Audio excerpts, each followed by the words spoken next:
Namaste and welcome to Simply Simple Cooking. We are now almost at the end of our first module of our Learn to Cook series. And today we'll be finishing it off with a simple potato sabzi called Batatyaccha Bhujna. Coming up.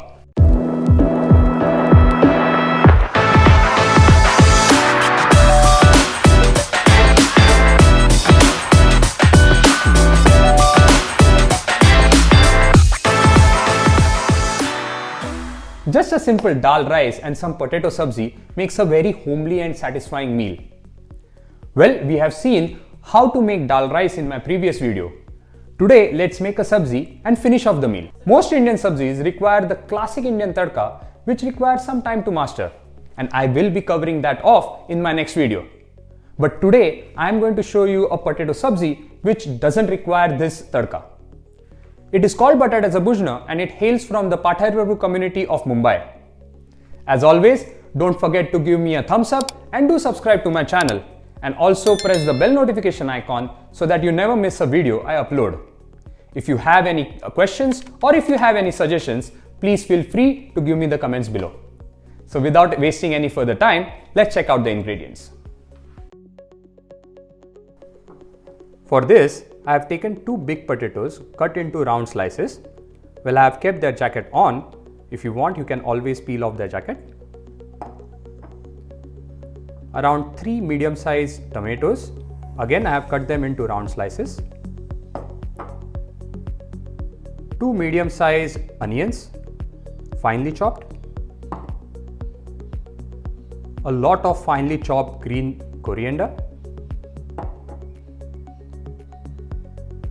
Some green peas. In the spices, we would require 1.5 teaspoon of red chili powder, half a teaspoon of turmeric powder or halad. I will be using 1 teaspoon of the garlic paste. Well, this is optional. And also, I am using Pathai Prabhu Methkut. Again, this is an optional masala, but it enhances the flavor of your bhujna. As a substitute, you can always use pickle masala or methi sambar. Bhujna does not require a tadka, which is done to allow flavors to mix well with oil. Instead, we will be mixing the onions and oil in this, and we will be mixing them or crushing them with our hand. So make sure that your hands are completely cleaned and dried up. So let's add the onions, and we will be adding the chopped coriander. Remember, I haven't put this on gas yet. You have to crush this thoroughly and mix the onions and coriander together. As you crush them, you will get the fresh aroma of the fresh coriander and onions.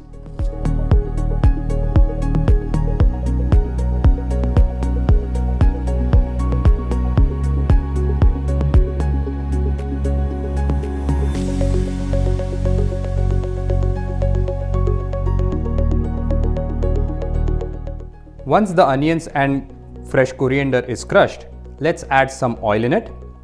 For this dish, we require a little bit of more oil. Then let's add the spices. In goes half a teaspoon of turmeric powder, 1.5 teaspoons of red chili powder, 1 teaspoon of the garlic paste, 1/4 teaspoon of methkut. Remember not to add methkut a lot. It has a bitter taste, so your bhujna will change its taste completely. And salt to taste. Once all these ingredients are in, we will mix them with our hand again. When all this is going in, we have still not kept this on the gas.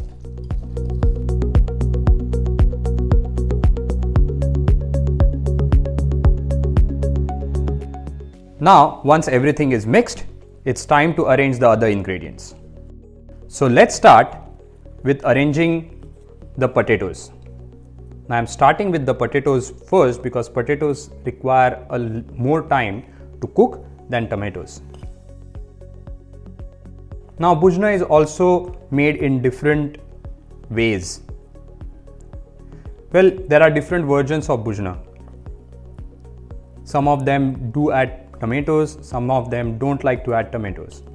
But I like them personally, and I am going to add them in these.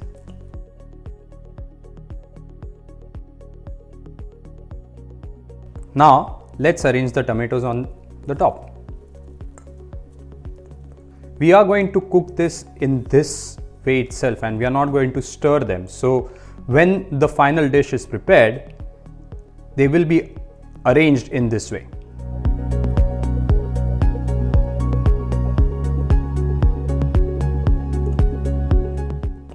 Now let's add the green peas on top.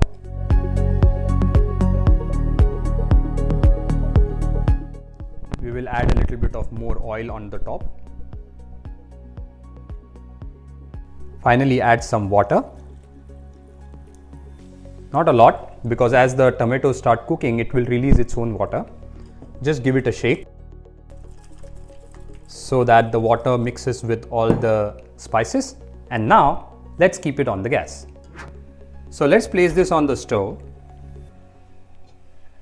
cover it, and on the medium heat, let it cook. After about 3 to 4 minutes, just open and check. As I said before, tomatoes will start releasing its water. So you can see that the water has already risen. Just use a kitchen cloth and just give this a shake so that it won't stick to the pan. And cover this up again. After 5 minutes, you will be able to smell the aroma of tomatoes, onions cooking together. Just open and check. You can add a bit of water.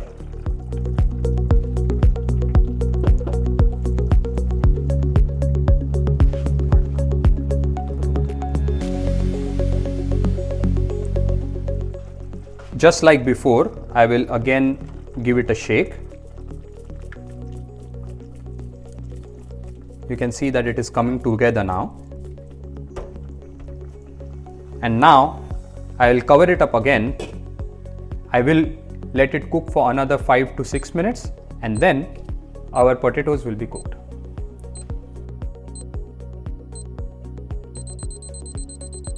Well, our bhujna is smelling so good. I think it's done. So let's open this up. The only thing you will have to check now is the potatoes are cooked or not. So we can just move the potato, one of the potato on the side, and poke your spoon in the potato.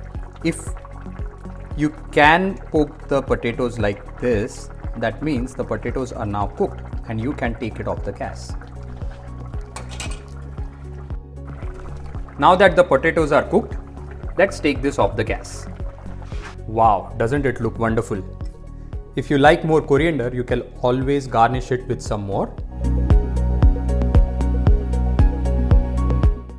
And now it's time to serve. As I had said before, without even doing any tadka, we have made this dish. And this dish will go very well with dal and rice.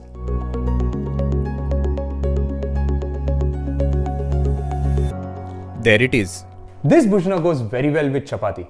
But my favorite is having this bhujna with some hot dal rice and a dollop of ghee on top of it. That's yummy.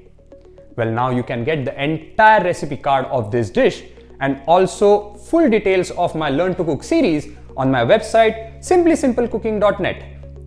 Well, this was it guys from me in this video. See you again next time in my next video. Till the time, you keep experimenting with food, share it with your friends, and don't forget to enjoy. Take care.